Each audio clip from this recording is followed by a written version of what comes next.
Halloween 6, or other, aka Halloween, The Curse of Michael Myers.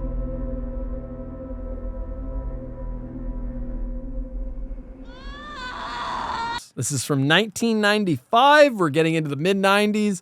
Oh, we're sucking some shit now. This is my number 9. Ooh, I thought, based on how bad you're saying this was, that this is dead last for me. This is number your 13. Least favorite. There was a moment I thought about putting it last, but it is not my last. There is nothing redeeming about this movie. I agree with you, except for one thing. Oh, so you know what? Let's get into the plot. Yeah. I hear where you're coming from, and just so you know, like, one of the things. 9 though. Hold on a sec. One of the things we need to talk about here is, when we're ranking these films, it was very easy for me. I already knew. I was like, I know these are my favorites. I know these are my least favorites. It's the middle meat of the sandwich. Yep. Those are the ones I struggled the most. But let me be clear. If I put something at 9 and it's not 11, they all suck shit. It's literally like, to me, there's the top 5 and maybe 6 and 7. They're pretty good. Yep. Everything after that can fuck right off. So like, just because it's a 9 and not an 11 or not a 12, I'm not saying it's great. It has a lot of problems. We're literally comparing two pieces of shit, and it's like, which shit smells a little bit better? That's what we're doing here. Right. So I just want to be clear about that. So like, no, this movie fucking sucks shit. I don't like this movie. But it insults me a little bit less than 5 does for one reason, and I'll get to it. Just one reason. So the title. So okay, we should very quickly mention there's 2 cuts of this film. There is. Yep. There's the theatrical cut and the producer's cut. I watched the producer's cut. I believe we agreed to both watch it. Did you also watch the I watched them both. Oh, you watched them both? Yeah. You're going to have more perspective than me because I refused to watch this fucking thing twice. Yeah. I was like, not watching the theatrical cut. I figured if I was going to put it last, I better... make sure. Yeah. Yeah. All right, basic plot. We open with a title card, which in my version said 6. It says Halloween 6, The Curse of Michael Myers, and then the 6 is the thorn symbol. I like that better than the other one. You're already grasping at straws. I know. The title card, Mark. The title card. Title card alone makes it 9. Okay. We open to an older Jamie Lloyd, who's played by some other new actress. Do you know that actress' name? If you don't, I don't care because she's whatever. It is now October 30th, Halloween Eve. Again, we're jumping ahead to 1995. I don't even know when 5 takes place. The timelines are always don't quote me on like what year is this, whatever. If the movie tells you, I'll tell you. If the movie doesn't tell you, don't fucking ask me because I don't know. So it's 1995. Jamie Lloyd is going into labor. She's like in a hospital. She's like giving birth. We go from like a hospital corridor to suddenly she's like in some the Man in Black. She suddenly gets put into like from the hospital basement into like this cult room. It's got like an altar and everything. And then we have the Man in Black show up and he takes the child. And then we see like this cult member wearing like a cloak and he puts the thorn symbol on the baby and they kidnap the baby. We then get a nurse shows up. It's revealed before this. So in case you're like, why is Jamie Lloyd suddenly with them? What happened to Jamie Lloyd? It is now revealed that Jamie Lloyd, at the end of 5, they didn't show this, she was kidnapped by the Cult of Thorn. Sure. So when the Cult of Thorn broke, because that's who the Man in Black is, he's the head of the Cult of the Thorn. Right. There's the first reveal. So when he showed up and broke Michael out of jail, they also kidnapped Jamie. And they've been holding her hostage since this point. One of the cult members, some nurse, decides to take pity on Jamie and gives Jamie her baby and helps her escape. Jamie escapes from the cult. Cut 2. We have a young boy in bed. His name is Danny, Danny Strode. And Danny has visions of the Man in Black sitting in his room telling him to kill for him, which is like, okay, it comes into play later. So he's also having visions similar to like Jamie Lloyd was. We then get introduced to the new Strode family. The new Strode family, whose heads are John and Deborah Strode, who are obviously homages to John Carpenter and Deborah Hill. Okay. They suck. Then they have their kids that live there, Kara, whatever you know, Kara, and Tim, and Kara's son, Danny, who is the boy we just saw. John Strode, the father, is immediately shown to be a piece of shit. He says some horrible dialogue and smacks his own fucking daughter. So this is like a broken household. The Strodes are now living in the Myers house. It's going to get confusing quick. So just follow along here, folks. Cut to a retired Dr. Loomis who is now living in the desolated countryside. He's living a very happy, fulfilling life. He's moving on from the whole Michael Myers incident. He's writing a book.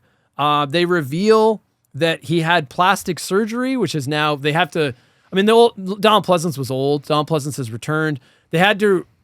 I actually appreciate they bothered to put in the one line, but they have to explain why they can't put prosthetics on him. The man was 75. Just can't do it anymore. He's 75 years old. You can't put prosthetics on a fucking old man. So they one line it away that he had plastic surgery. He had reconstructive surgery. He even says it cost a fortune, but it was worth it. Right. I like that. We have a version of Loomis we've really never seen. It's Happy Content Loomis. And I really like that version.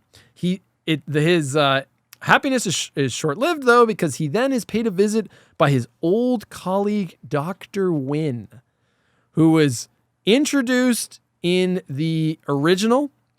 He's the one that Loomis is yelling at in the beginning, where he's like, well, I tried to warn them. Yeah. So then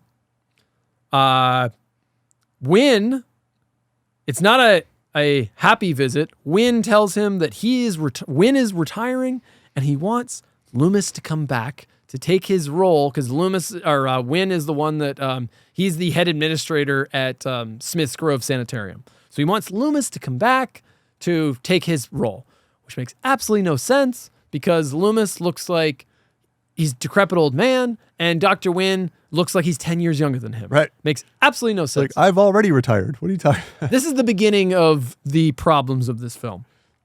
We then cut to a radio broadcast where a Jamie Lloyd, who is on the run with her baby while being pursued. I don't think I mentioned this, but the cult sends Michael after Jamie Lloyd. The reveal is that Michael is being controlled by the cult. He is now an instrument of the cult. Correct. And he is being sent to find Jamie Lloyd, specifically the baby. That is what the cult is after, the baby. The baby is the most important thing. So Jamie Lloyd goes on the radio and has this plea for Dr. Loomis. She's like, Dr. Loomis, please, I need your help. Makes some sense because Loomis would have been the only person that Lloyd would know her backstory and would know, and would also believe her, right?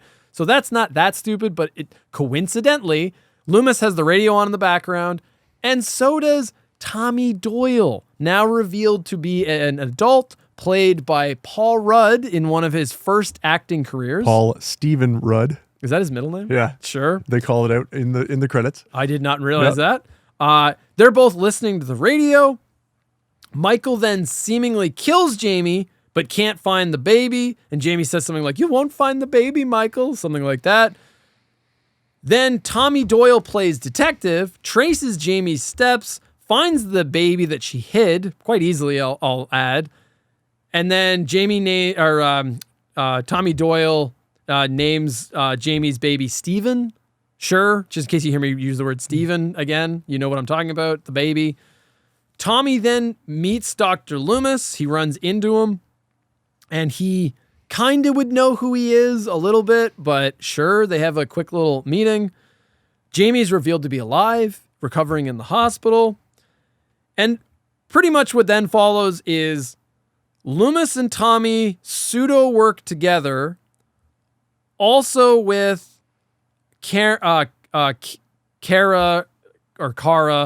Strode, and her son Danny, and they're basically trying to run from Michael and the Cult of Thorn, and it's all just a fucking mess. There's your synopsis. This movie is a fucking mess. It is, because you just got, there's so much shit going on. Yep. But let's talk about Tommy Doyle. What did you feel? What's your opinion on this?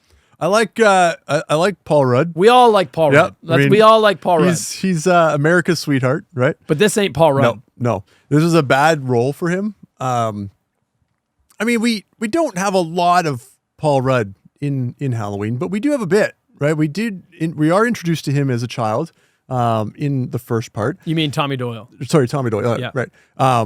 We didn't at this point in the franchise, we hadn't had a lot of Tommy Doyle. No. So I don't think the idea of bringing back a legacy character was inherently stupid. Right. I don't think that was a bad idea. I mean, this fucking series certainly didn't think it was a bad idea. Right. But the way they bring it, this version isn't the Tommy Doyle we want. Like he's like a Ghostbuster almost. Like he's kind of hunting down. I don't know. So the introduction we get of Tommy Doyle, the first shot you get of him, he's spying with a camera through his window. He's living in a rooming house across the street from the Myers house, and he's spying on Kara Strode while she's changing. Yep. I guess they're saying Kara.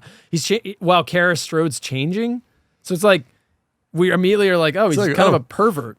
He's a creeper now. Yeah. Oh. Like, what the fuck? It's like, okay. Yep. And then Kara talks to her friend and who is one of the roommates. She also rents a room in the rooming house. And she's like, what do you think of that creepy guy? And then literally they set it up where the roommate's like, Tommy Doyle? Oh yeah, he survived that whole incident in Halloween 1, but he's harmless. He's just a bit of a creep. And it's like this shot where he's just staring ominously out the window looking at them. And I'm like, what the fuck? This is our hero? Right. This is the hero. We're cheering for this guy? Yeah.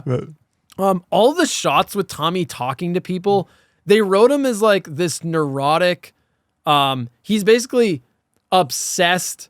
The events of Halloween 1 have now made him obsessed with Michael Myers, obsessed with trying to figure out what happened that day, why Michael did what he did. He's looking for answers that aren't necessarily there, although the writers made sure they were there.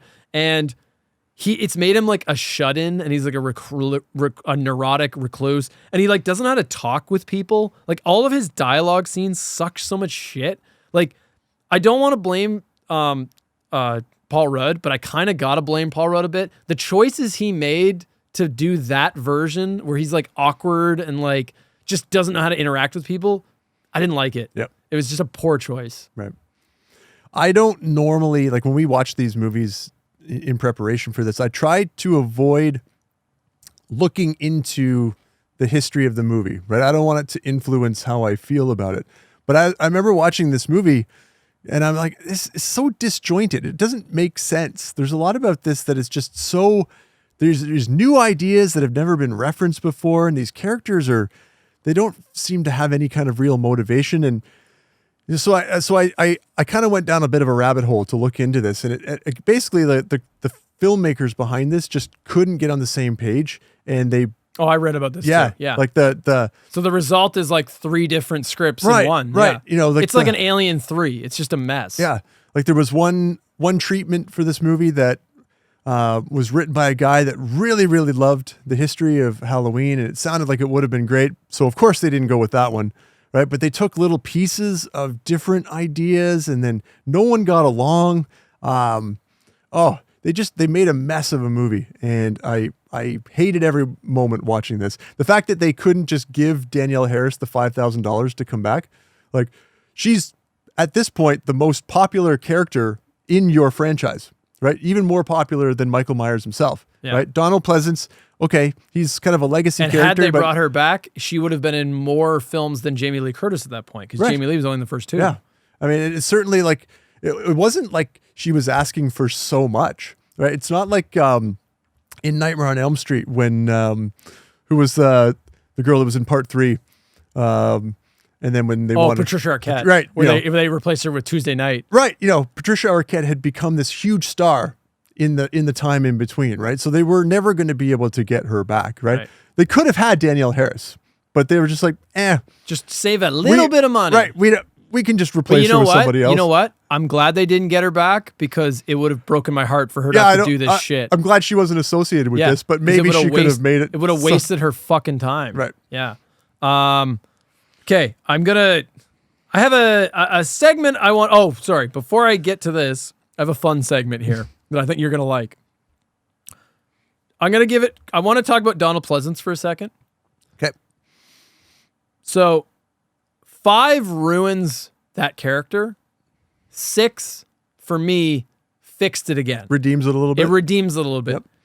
Yep. The man was 75 years old. And he doesn't phone in the performance. He does the best he can. This is a literally like hobbling Loomis. He's not a physical, like he can't do any physicality at this point. It's almost like Patrick Stewart and Picard, where it's like they're moving like an old man. Yeah. He's literally hobbling along with a cane, but he's genuinely apparently he was really excited to do this film too. And you can see he's giving a good performance. And we have a few good ominous Donald Pleasance lines that I like. One thing I forgot to mention because I hate 5 so much. I actually forgot this. 5, although I hate that version of Loomis, it actually has one of my favorite Loomis lines in the entire series. Do you know what I'm talking about? No, I don't think so. It's at one point when he's trying to convince Meeker to come back on his side because at this point Meeker's like, look, the town shot him up in 4. Like Michael's dead. Like you got to let this rest. And then he takes off the glove and shows the burnt hand. And he's like, I prayed in my heart. No, I prayed that he would burn in hell, but I knew in my heart hell would not have him. Yeah. That's one of the best Loomis lines in the entire series. Sorry, I know I might have butchered that here. Cut to like him act. Here's Donald Pleasance doing it right. Do the real one. Yeah. Look at this. Look at that. I prayed that he would burn in hell, but in my heart, I knew that hell would not have him. I love that line, and he's still great in this. This is it's bittersweet having him come back because the movie sucks shit and it's a waste of his time. And what's really heartbreaking is he died right at the end of making this film. Literally, the man, Donald Pleasance, died. Yeah. They didn't kill off Loomis. He died at the end of this film. It's sad that this is his last film because it's such a bad movie and they don't do anything with his character. He just kind of is there in a few scenes. He doesn't have much to do. He's still got it. He still makes an effort, but they don't really know what to do with him. And honestly, the man is 75. He looks really bad in this movie. It actually hurts my heart watching him in this movie. It actually makes me sad where I'm like, I don't want to see him like this. Yeah. I want to keep my memories of like him in 1, 2, and 4. It's bittersweet for me. And I said that there's one thing that made this slightly better than 5, and it's this, in that they somewhat redeem Loomis's character. The first little bit with Loomis where he's like happy and smiling, it's the first time in the whole series you get to see him do that. Mm-hmm. Yeah. And it's heartbreaking that we never got to see more of that. And I would have loved them to give Donald Pleasance his flowers and given him written him a happy ending. What they eventually did for Laurie Strode in the modern remake trilogy. So yeah, that's all I want to say on Pleasance. Sorry, I just had to interject that little bit, and that's really what pushes it up for me. Yeah. Feel free to interject, but my next segment is called "Good Idea, Bad Idea." Oh, I like the sound of that. Yeah. Do you want to get into this? Because I think a lot of I don't know how you're going to come up with the good idea half. There's some things I kind of like, but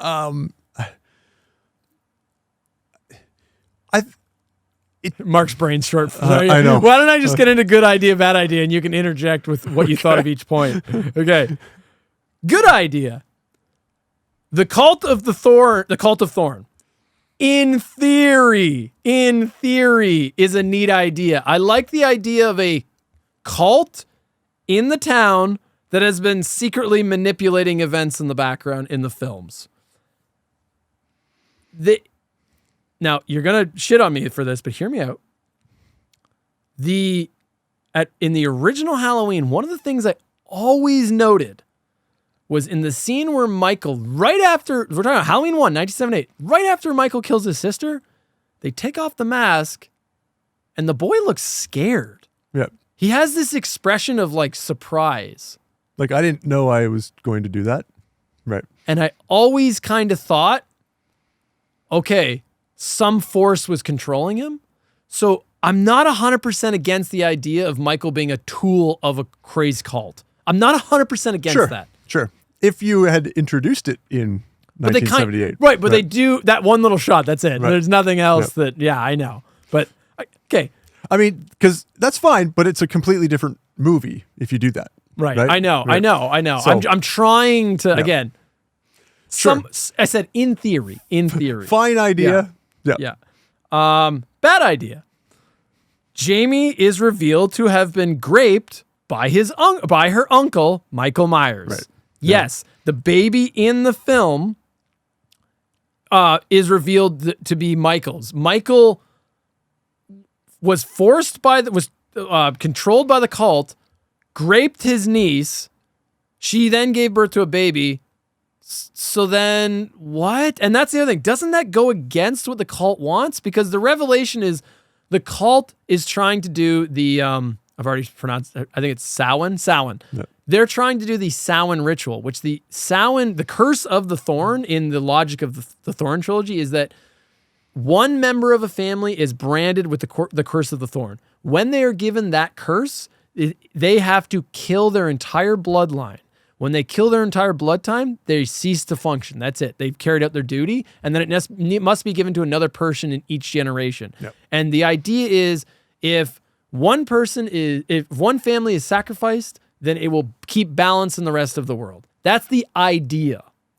But it makes no sense because why would Michael at that point had killed almost everyone? So why would you get him to impregnate his niece to make another one that he then has to kill?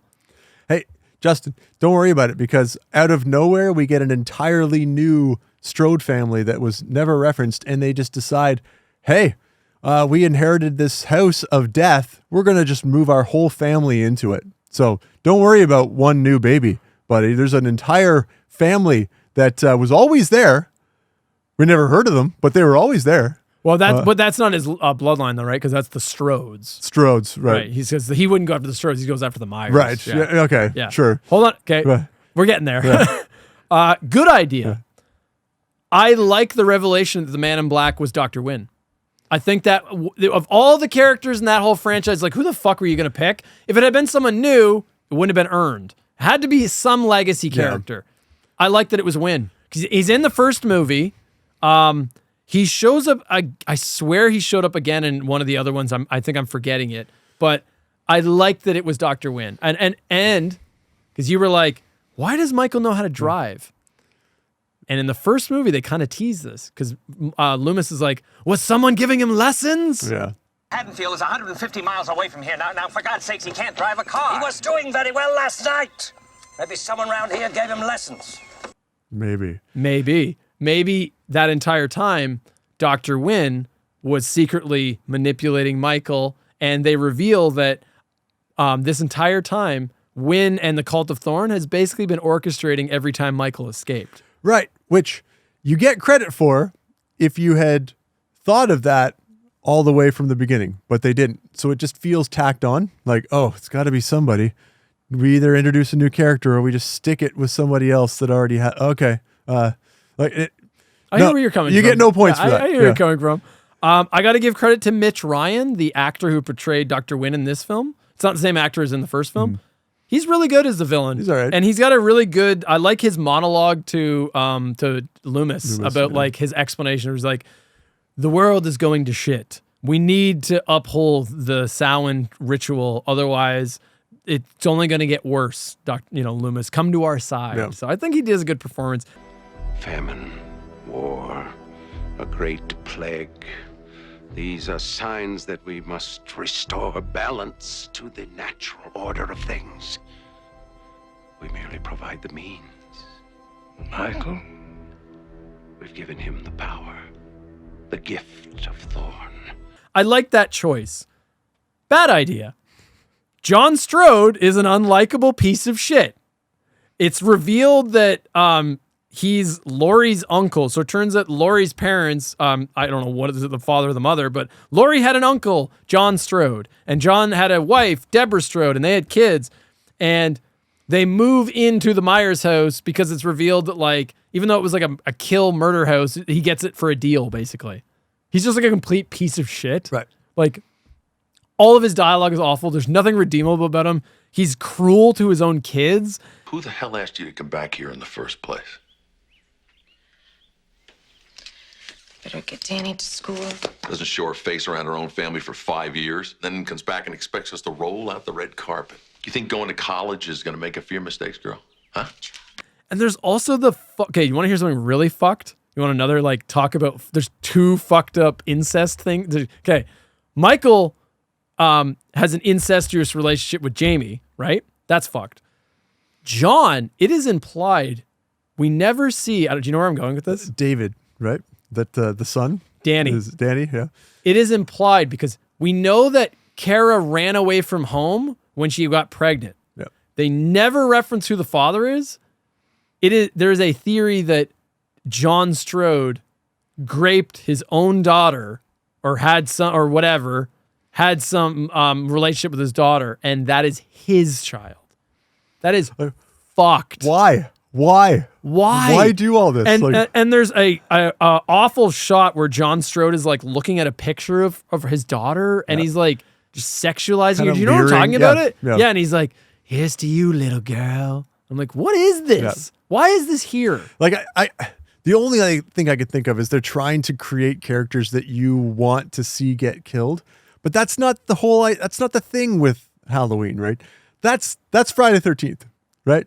Let's just give them some dirtbag teenagers and watch them get their heads lopped off, right? And we'll all applaud. But that's not the Halloween. That's not how Halloween works, right? You're supposed to care about these people, right? A few of them, right? Yeah. You know, you're not supposed to hate them, right? Like, we don't cheer for Michael Myers the way that you might cheer for other killers and other franchises. Not quite the right? same formula. Yeah, I agree with you. Yeah. Okay. Good idea.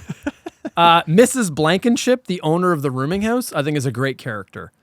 She's like this creepy old lady that she barely says anything and everyone thinks she's senile. But then it gets revealed. She all of a sudden has this great dialogue moment where they're all there and she reveals, she's like, yeah, I used to babysit for Michael Myers. Right. He heard voices. Yeah. I love that. It's a great little callback. It's a nice little touch. But then to me, the real payoff is it turns out she's one of the cult members. I love the idea. I like the idea of a secret society that existed in Haddonfield that was using this small town to carry out their evil plot. I like the idea that there was a bunch of members of the town who we didn't know were actually cult members. They were hidden cult members because later on it shows Mrs. Blankenship is among the cult when they're at the end. There's like an altar scene, and it's a great set. It should be in a different film almost, but there's this fantastic set of like this creepy satanic altar, and it's like all the members of the cult are there, and they're all like worshiping, and and we get shots of like other people in the movie, and if you pay attention, you're like, oh shit, that character they're a member of the cult, including Dr. Wynn's secretary. I don't know if you caught that. She's one of the cult members. Right. Now the clever way of doing it would have been like bring back, I don't know, like whoever survived 1, 2, and 4, bring them back, and it turns out they were cult members. That would have been even better. The way they do it is they show you a few characters in this movie, and it turns out, oh, they're part of it. But it would have been way better in the original movies or if they had brought characters back from the original movies, including the actors, and been like, holy shit. Make a real connection. Right. Yep. If you really, if you don't want it to feel as tacked on, you gotta, it's gotta be a little bit more seamless. You know what? I just don't like the idea that Michael Myers has been controlled by that he's a puppet for this even bigger organization that has why Haddonfield? Like, I don't. Hey, I'm not saying I like the idea. I'm saying if you're, again, these movies are low on my list, but I'm saying if you're gonna go supernatural, I don't mind the way they did it. I'm not against the way they did it. It had to do something. Yeah. The whole supernatural anything for these just bottom of the barrel for me. Yep. Anytime, I knew you would hate this movie Yep. because this is the one where they reveal where Michael gets his powers. And this is how they explain it is He doesn't have powers though. Right, see, this is it. He's This not a is it. magician. They explain why he's like nigh unkillable, basically, and he's got superhuman strength, and it's because he's empowered by the cult. The cult, he is the enforcer for the cult, basically, and they have been sending him out to kill his own bloodline, his lineage. Bad idea. Tommy's logic on how to defeat Michael. So, like early in the film, Tommy's like, "Yeah, I've been studying up on runes, and like, there's bad runes, and the thorn is the worst of the runes, and that's how they're controlling Michael." They don't explain it. It's whatever. I guess you just draw a symbol and you do a ritual and you control Michael Myers. Sure, whatever. And then he's like, there must be good runes to interact it. At least that's my theory. And then the way Michael, in the version I watched, the way Michael is defeated is runes are placed on the floor and Tommy spills like a little bit of blood and then Michael Myers is frozen. And that's it. That's how he's defeated. He's just frozen in place. And then we get one of the worst lines in the entire franchise. The power of the runes stopped him. Power of the runes stopped him. Awful. Yeah. Awful. Shit for the birds. I know, you're just speechless. It's so bad. Well, you're going to like this part. Rapid fire bad ideas. Michael speaks at one point. Did you catch this? Yes, I have a note about that. At one point, Danny's having his little visions, and Michael goes, "Kill for him." Yeah. Get away from her. You shut up and stay out of it. Kill for him. Please don't. And it shows Michael, and he's like standing outside, and you just get this off. It sounds so stupid. This is what happens when you give a franchise to people that don't respect the franchise. Or, I mean, I'd be surprised if they had watched any of the movies that Right. came before this. Oh, don't just. All right, back to me. Jamie is killed. Yeah. They kill off Jamie Lloyd. Why? In the Again. version I have, the Man in Black or one of the cult members shows up and has like a silencer and just shoots her in the head. The director's cut, she gets impaled by Michael, That's right? right. Yeah. But she still She still dies. dies. Yeah. She dies in both versions. Yeah. They kill her off. Terrible decision. And again, it's another legacy character that has survived this long, and then they just off them right at the very beginning. Yeah. Like there's just no point. All right, that's enough of 6. That's enough. Yeah, that's enough of 6. Oh, sorry. Yeah, go ahead. You got, I've got a lot of just like nitpicky stuff. Go like, for it. You know, Tommy finds the baby at a bus station. Like I know that's where Just easily. she left the baby, but then when he gets the baby, like if you found a baby somewhere, what would you do with it? Like I think I would turn it over to like the police or something. Right. But no, he just keeps the baby. And he just somehow knows that's Jamie's baby. Oh, stupid. There's a ton of day for night continuity errors in this movie, which I'm not a huge nitpick of things like that, but when the movie sucks already, like you can't even get the basics down. Like just make a good movie. Like just at least film it properly, right? They don't. The father's body that explodes after being That's only in the director's cut. right, okay. Yeah, in the producer's cut, he just gets electrocuted. Right. John Strode. Yeah, they blow him up. They blow his head up. Which- I thought that was kinda- I actually, I would appreciate that. I didn't get to watch that. I wanted that payoff. I have a note. After seeing her brother's girlfriend get murdered from across the street, instead of calling the police, she just goes after him. So people just making stupid decisions. Like Everyone in this movie sucks. Yep. It's similar to 5. Everyone sucks. It's just no one's good. Is that your note? Everyone sucks. Dr. Wynn is the Man in Black. This movie sucks. Yeah. Truer words were never Yeah. spoken. Michael's mask is huge in this. He looks better. I mean, I don't know. He looks okay. I don't think he looks terrible. He just looks fine. One thing that your sort of redemption arc for Dr. Loomis, he doesn't have any scenes with Michael Myers in this movie, Yeah, I know. which is just like, oh, okay. Like if you, we didn't talk about this. The ending. yeah. So, what do you think of because there's 2 endings and they both suck shit. Yeah. So we've got ending A, director's cut is, Tommy beats Michael to death with a pipe. Yeah. And then you just hear Loomis's scream. Makes no sense. The producer's cut to me made a little bit more sense. Well, I mean, they tied in the cult aspect of it. Right. But- so the reveal is that Wynn was trying to recruit Loomis because he was trying to pass on the curse to Loomis, because it turns out that the curse is not only about the puppet, but there's also a caretaker that's charged with having to watch over that person. So Wynn was like, I need out, basically. And he passes on the curse to Loomis, who then looks at his wrist and he's like, ah, and he screams, and then Michael gets away. The thing that makes no sense with that is like, the man was 75. What are you going to do with him? Did You really think you were going to use him until what? He was 80? He's Right. like, just, I don't, what a baffling decision. This, when I was watching this movie, I had thoughts of New Nightmare. Remember the idea In that it sucks so hard. No. the idea that if you don't buy into the what is going on here, The thorn, yeah. right, you're going to think that this is just the worst. And I a little bit buy Yeah. in. That's why it's a 9. A little bit buy in. At this point, they've been making these movies for 15 years. You haven't referenced this really. No, you don't get to start again on something like this. Sure you do. No. All right, Obviously they did. Let's wrap up 6. Yeah. And we're going to take a break and we will return.